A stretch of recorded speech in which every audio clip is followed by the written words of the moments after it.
à tous. Bonjour. Bienvenue à l'église Jésus mon refuge. Je suis désolée pour le retard. Mais je vous invite à vous lever, chacun où vous êtes, et à disposer votre cœur pour que le culte puisse commencer. Parce que nous sommes ici pour donner un culte à notre Dieu. Nous sommes ici tous ensemble pour le louer, pour l'adorer. Alors je vous invite vraiment tous ensemble à vous lever et à disposer vos cœurs pour que nous puissions prier et accueillir sa présence ici au milieu de nous. Alléluia, Seigneur Jésus. Nous voulons ta présence ici, Seigneur. Nous sommes venus ici pour toi, Seigneur, pour te louer, pour t'adorer. Nous sommes venus nous unir, Seigneur, tous ensemble, Seigneur, pour élever ton nom, ton saint nom qui est au-dessus de tous les noms, Seigneur. Et nous voulons te remercier, Seigneur, d'avance, car tu vas venir remplir l'atmosphère de ta présence. Tu vas venir remplir les cœurs de ta présence, Seigneur. Nous voulons remercier déjà pour tout ce que tu vas faire dans ce lieu, Seigneur. Et nous voulons élever ton nom à jamais, Seigneur. Au nom de Jésus, Jésus. Nous avons acclamé le Seigneur.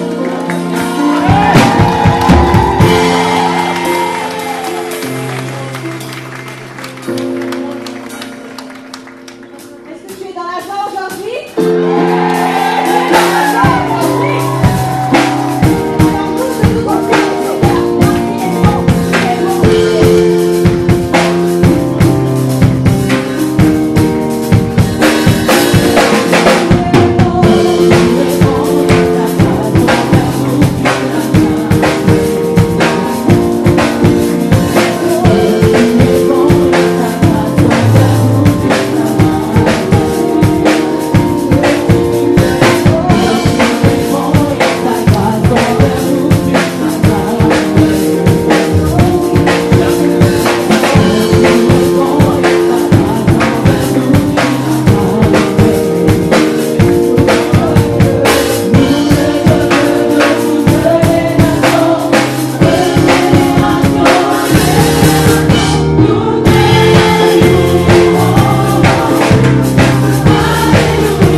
nous sommes reconnaissants à Dieu. Amen. Ah oui, il n'y a que lui. Pour nous avoir permis de voir ces jours. Bien sûr, le coronavirus est passé par là, mais nous sommes reconnaissants à Dieu. Amen. Les étudiants de River Bible Institute France, je vous salue. Et ça, c'est de ma part et celle de Pasteur Princesse. Cet après-midi, nous n'allons pas passer longtemps dans la prédication. La parole de Dieu, elle est en vous. Amen. Mais si je veux dire quelque chose pour exhorter chacun de vous qui sont ici, c'est de dire, j'ai une parole que le Seigneur m'a donnée, je vais juste lire et vous venez avec moi dans la parole de Dieu. Allons-y dans l'évangile de Luc. Sans perdre du temps, vous avez prié, nous avons prié, maintenant nous allons lire la parole de Dieu. Luc chapitre 14.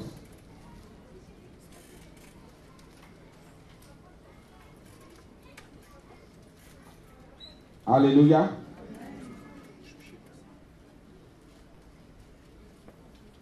La Bible nous parle à partir de verset 1 de quelque chose qui s'est passé, verset 15 plutôt, de quelque chose qui est important pour chacun de nous à savoir qu'est-ce qui représente bien entendu cette fête que la Bible parle dans ce passage. Il parle ici d'une personne, un homme, un roi qui a organisé une fête. À partir du verset 15, je lis la parole de Dieu, il dit, un de ceux qui étaient à table après avoir entendu ces paroles dit à Jésus, heureux c'est lui qui prendra son repas dans le royaume de Dieu. Et Jésus lui répondit, un homme donna un grand souper et il invita beaucoup de gens. C'est un peu comme aujourd'hui. Mais cette fête qui a été donc organisée par cet homme roi, pour moi, aujourd'hui, c'est le salut.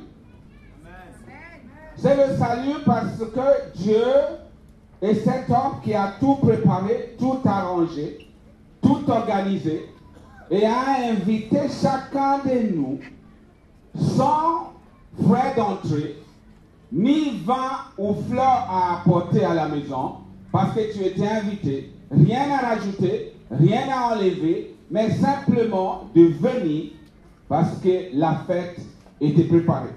Le salut est gratuit. J'ai dit que le salut est gratuit.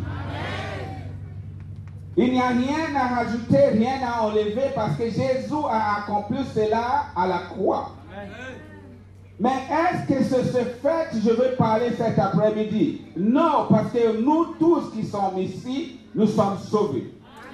Oh, je vais oser croire que nous sommes sauvés. Amen. Nous étions invités à cette fête, nous avons tous dit oui. Amen. Et nous sommes rentrés sans rien à rajouter, mais aussi rien à enlever. Mais là où ça complique un peu, ou là où je veux parler cet après-midi vite fait, c'est à partir du verset 26.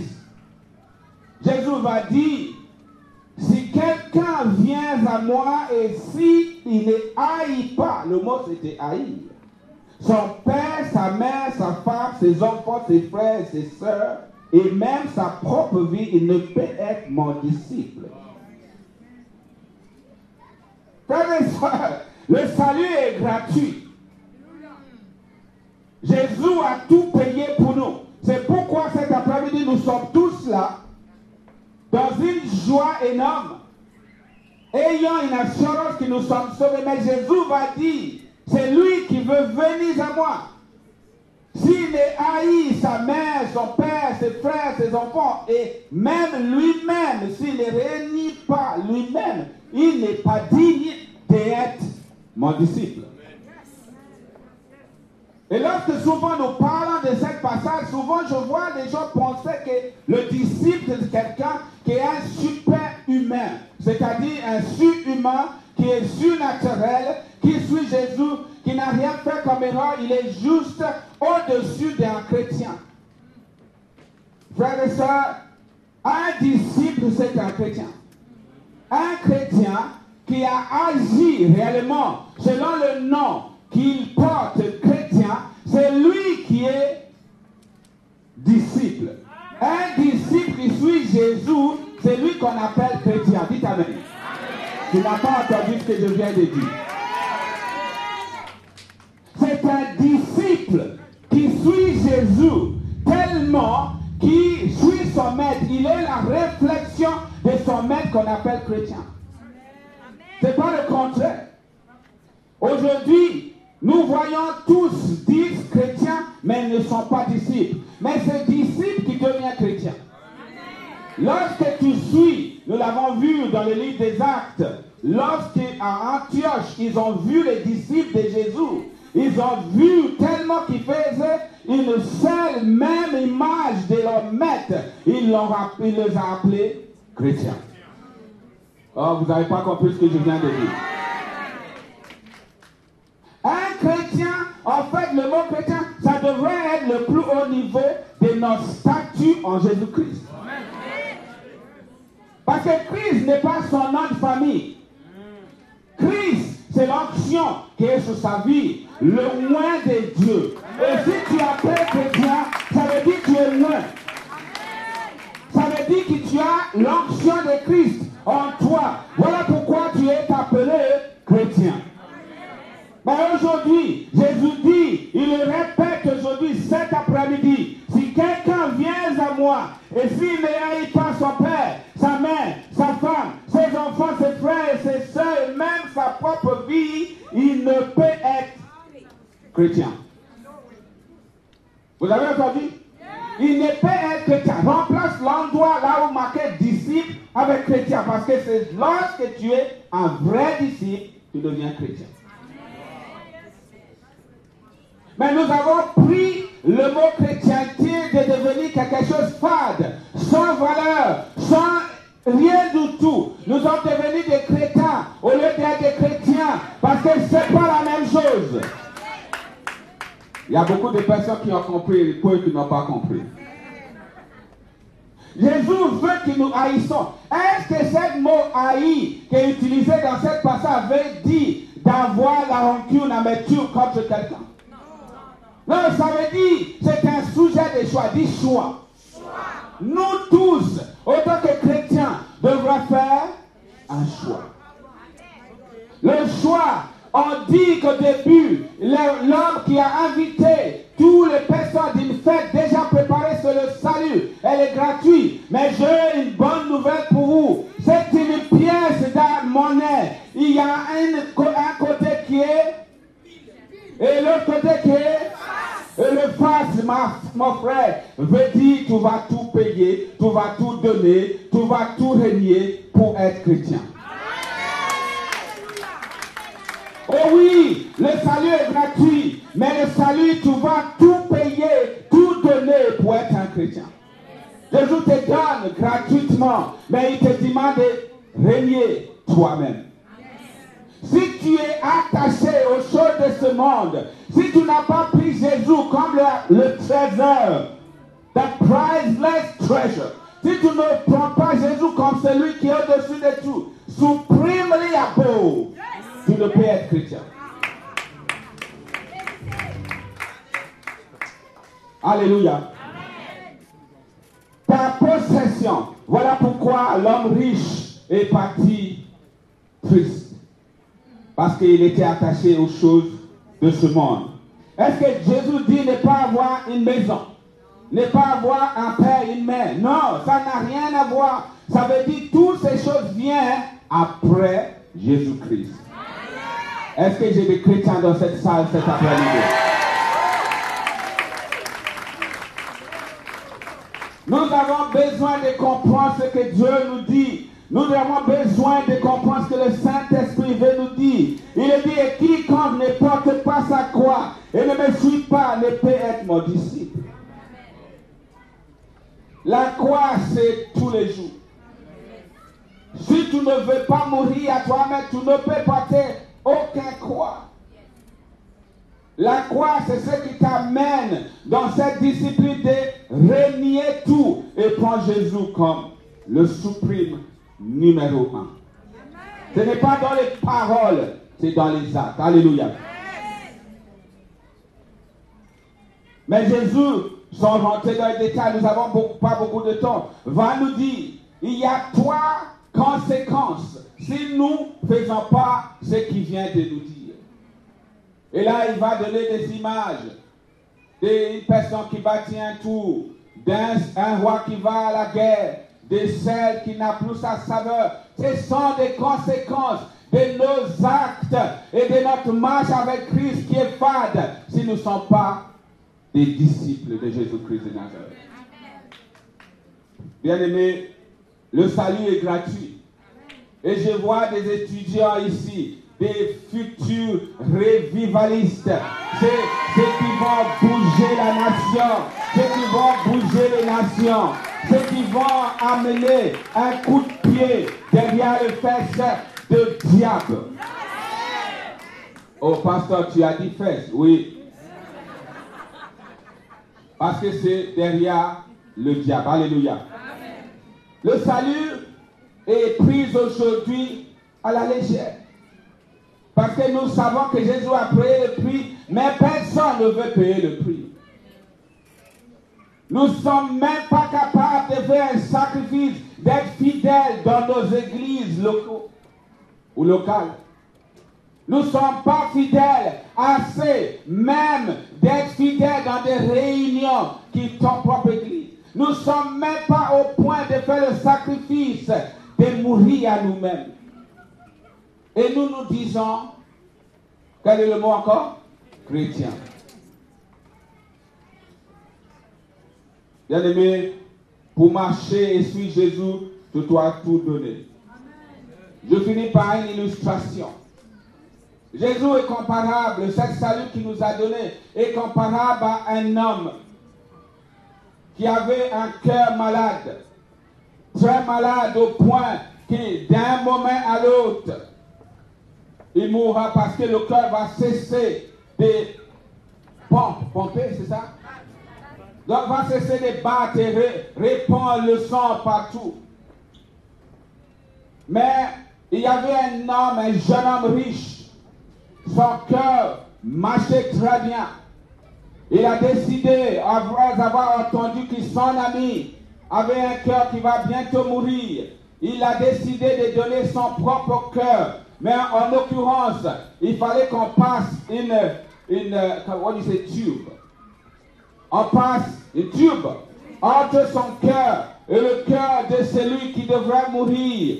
Et son cœur va commencer à se battre, à battre encore. Et l'homme va revivre à travers le cœur de cet homme riche. Et cet homme riche, son ami, il va dire, je vais tout payer. L'opération, je vais payer. Les frais d'hôpital, je vais tout payer. Mais bien aimé, simplement voilà, il y a un attachement d'un tube entre un cœur et à l'autre. Ça veut dire, cet homme ne peut plus être où il veut. Il ne peut plus manger ce qu'il veut. Il ne peut plus aller n'importe où sans aller avec celui qui lui donne la vie.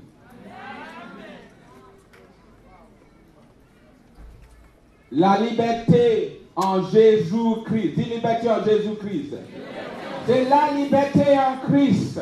C'est lui qui est cet homme qui a donné son cœur. Il a tout donné pour que toi tu vis. Mais tu dois vivre en lui. Un chrétien vit en Jésus. Un disciple de Jésus vit en Christ. Ce n'est plus lui qui vit, c'est Christ qui vit à travers lui. Voilà pourquoi ta liberté, elle est bonne seulement en Jésus-Christ. Et toute ta vie, elle vaut ou valent rien si ce n'est en Jésus-Christ. Frères et sœurs, je sais que Christ est là cet après-midi. Et ce qu'il nous demande, c'est de le ressembler. Voilà pourquoi je suis content que cet après-midi, nous allons consacrer des disciples de Jésus, des chrétiens, des hommes et des femmes qui ont marché et par leur témoignage démontré qu'ils sont vraiment des chrétiens, véritablement des chrétiens. Ça veut dire des disciples de Jésus. Et nous avons reconnu dans leur vie un appel que Dieu a placé bien avant la fondation de ce monde. Et aujourd'hui, avec beaucoup de joie, nous voulons les appeler, verser l'huile sur leur tête, prier pour eux et les envoyer pour étendre le royaume et prêcher l'évangile avec des signes et des prodiges et des miracles. Alléluia.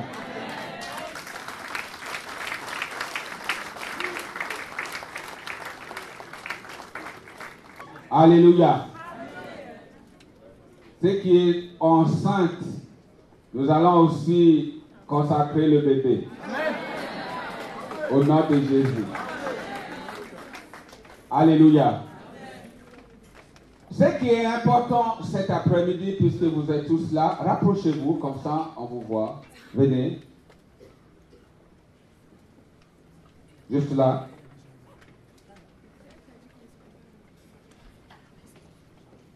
La différence, elle est faite par votre relation d'intimité avec Jésus-Christ.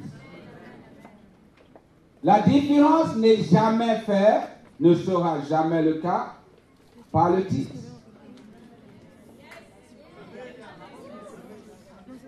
C'est votre service, c'est votre fidélité, c'est votre foi en Jésus-Christ. Si vous êtes devant cet après-midi, c'est parce que Dieu lui-même a placé cet appel en vous chacun. Ce que nous faisons cet après-midi autant que serviteurs de Dieu, c'est de les confirmer et de vous encourager. Ce n'est pas parce que nous allons passer du temps à prophétiser sur chacun de vous que votre ministère va aller de l'avant. Non, c'est ce qui vous ferait de cette huile qui est versée, fera verser sur votre tête. Si vous l'honorez, elle vous l'honorera. Alléluia. Vous êtes appelés à être au service de l'Église. Au service de Dieu, oui, mais au service de l'Église. La Bible dit dans Éphésiens 4, il est dit, c'est pour le perfectionnement des saints en vue du ministère. Et lorsque les diacres ont été choisis, les tout premiers, dans l'Acte, chapitre 6, ils ont soulagé la vie des apôtres pour que l'Église, après, multiplie, croît. Et mais la Bible me dit plus tard, Philippe, qui était parmi les 7 diacres nommés, était devenu évangéliste international. Il était devenu celui qui passe par une ville, toute une ville est sauvée. Le titre, ce n'est pas ce qui fait la différence. C'est toi, dans ta relation d'intimité avec Jésus-Christ. David avait une relation d'intimité dans le faux fond là où il s'occupait des brebis. Personne ne le connaissait. Il n'y avait aucun titre. L'huile était versée sur sa tête. Mais l'huile était versée sur la tête de David et allait toucher l'intimité qui était au fond de David. Et David est devenu le roi d'Israël. L'humilité, la fidélité, l'obéissance. Ce n'est pas pour arriver à l'église demain. Oh, demain, ce n'est pas dimanche, mais peu importe. D'arriver et dire, je suis pasteur. Je suis évangéliste. Et quand même, pourquoi tu m'appelles frère? Mon père spirituel, c'est le plus grand apôtre que je connais dans le monde. Il s'appelle Brother Rodney. Pasteur Rodney. Mais il est plus grand apôtre. Il n'a pas besoin, l'arbre qui est grand, une grande arbre n'a pas besoin de dire je suis une grande arbre. Alléluia. Il n'a pas besoin de mettre un étiquette grand arbre. T'inquiète pas, mettez ton étiquette de grand arbre. Quand le soleil va commencer à taper, on va voir quel arbre est plus grand. Vous êtes appelés au service de Dieu, au service de vos églises locales et l'église universelle. Dans ce ministère, 10 000 ans pour Jésus qui vous tous, vous représenterez ensuite continuellement et de votre église locale, vos églises locales. Il n'y a pas le plus grand chef, le Saint-Esprit. L'ordination ou consécration, peu importe le nom qui est donné en France, elle est faite pour vous encourager aussi, pour vous relever. Il n'y a pas beaucoup de personnes qui acceptent de voir, ils disent non, je ne suis pas digne, mais c'est là que tu es digne, parce que tu n'es pas digne, Jésus est digne. Alléluia. Nous allons vous consacrer, versez l'huile sur votre tête, les pasteurs, les évangélistes, les diacres. Il n'y en a pas l'autre qui est plus grand que l'autre. Chacun a sa place. Et chacun a sa fonction.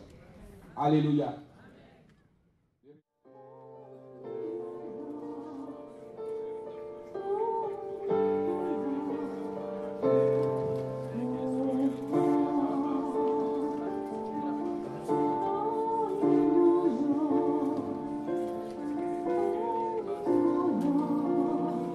Aminata Christiane Mbaye, autant que serviteur et ministre de l'Évangile, par l'autorité qui m'a été confiée, je te consacre au ministère pastoral.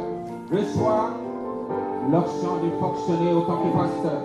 Au nom du Père, du Fils et du Saint-Esprit. Reçois maintenant. Reçois maintenant. Au nom du Père, au nom du Fils. Au nom du Saint-Esprit.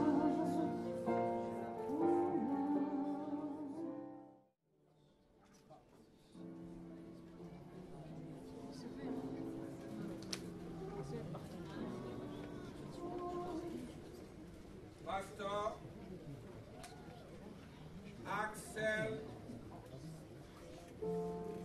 Macagnon Lévy. Autant que ton Père spirituel, le ministre de l'Évangile, je veux te dire, je suis fier de toi. Amen. Je me réjouis de t'avoir comme fils. Et je bénis Dieu pour ce qu'il fait dans ta vie. Amen. Et les fruits que ton ministère a produits. Et aujourd'hui, je sais que c'est le commencement. Voilà pourquoi, en accord avec mon épouse, par l'autorité qui m'a été donnée, autant que ministre de l'Évangile de Jésus-Christ de Nazareth, autant que Père, je verse celui sous ta tête autant que apôtre, appelé au ministère apostolique, de conquérir les territoires pour Jésus, pour bâtir des œuvres et recevoir le don de l'apôtre. Au nom du Père, au nom du Fils, au nom du Saint-Esprit, reçois l'onction. Amen.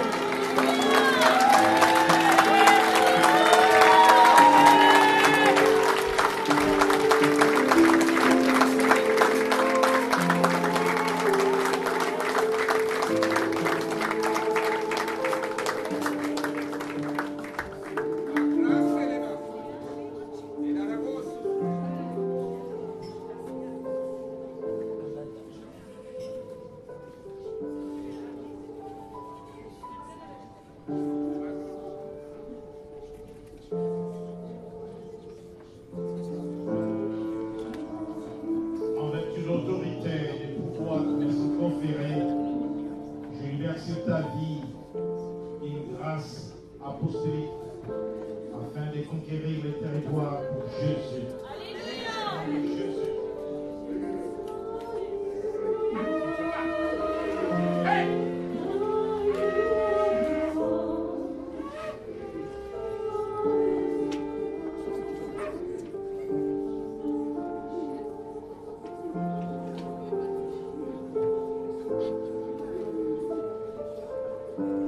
Pastor Andres Maha Mauricio Posada.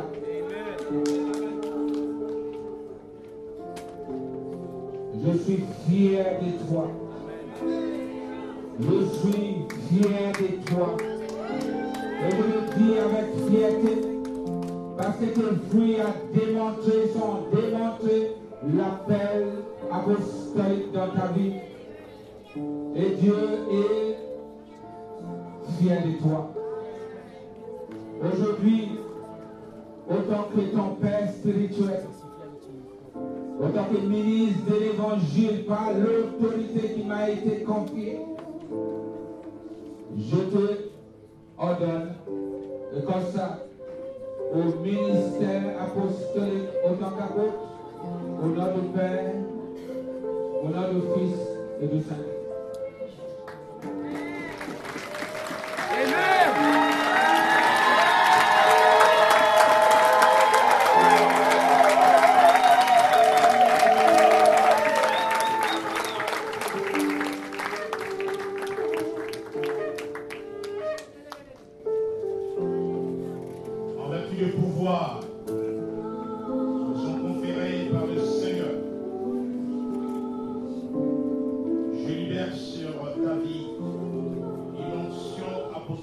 Pour la conquête des nations pour Jésus. Amen.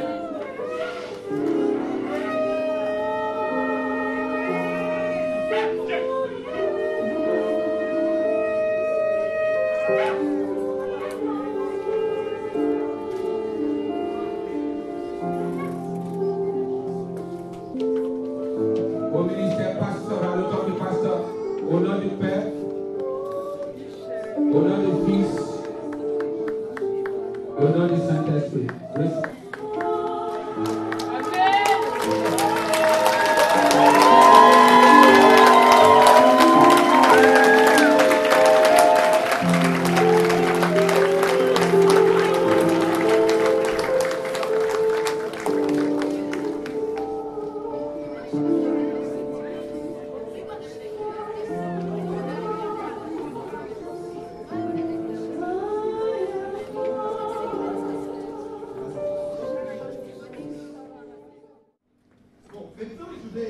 Il faut savoir qu'on avait prévu des discours, mais compte tenu du temps, nous allons mettre ces discours de côté.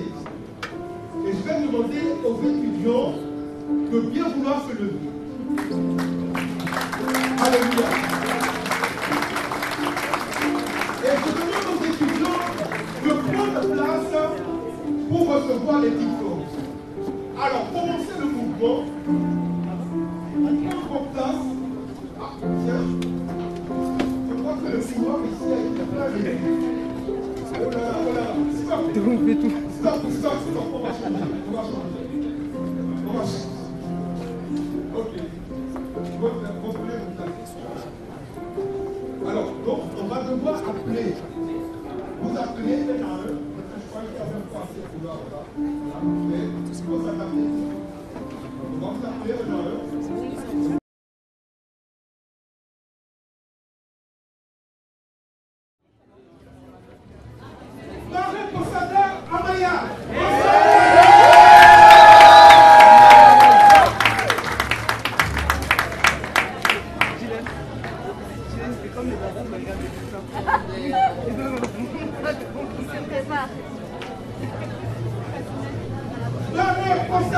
Andrés.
Olaka Jean-Michel. Amen.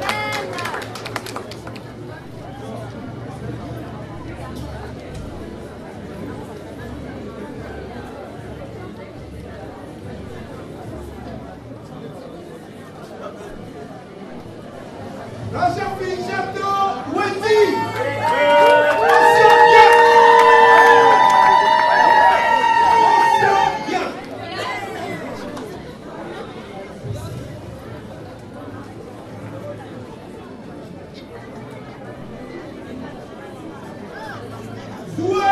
Maurice, mention bien.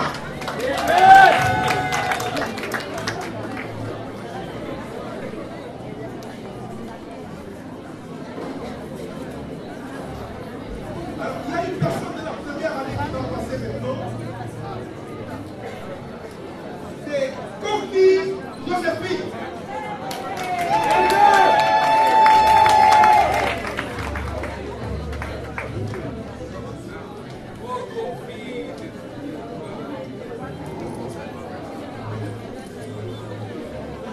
Akadiri Joséphine.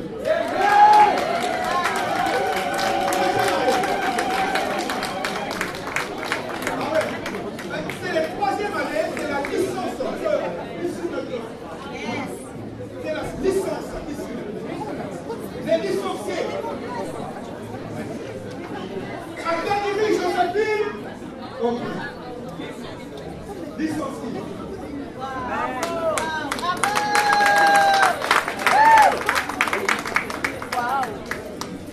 Babita.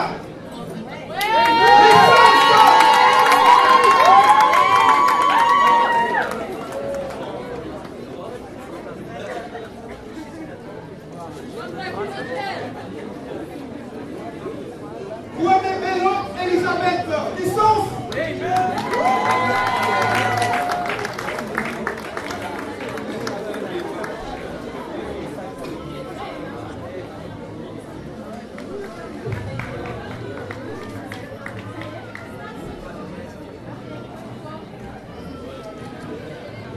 Maneva Lurena, licence.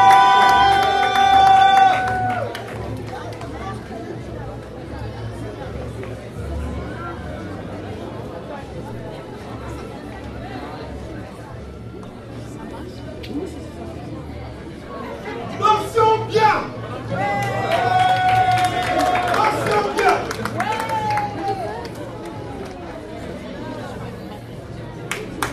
Une balle à Minota.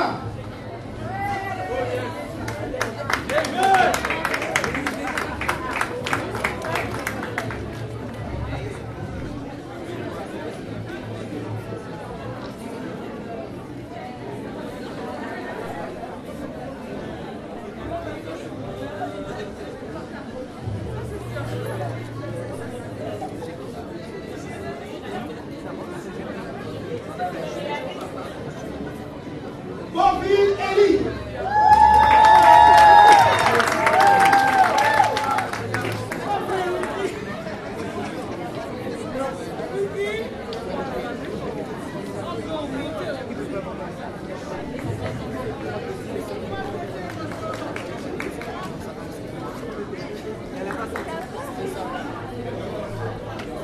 Beaucoup capable.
ton fils.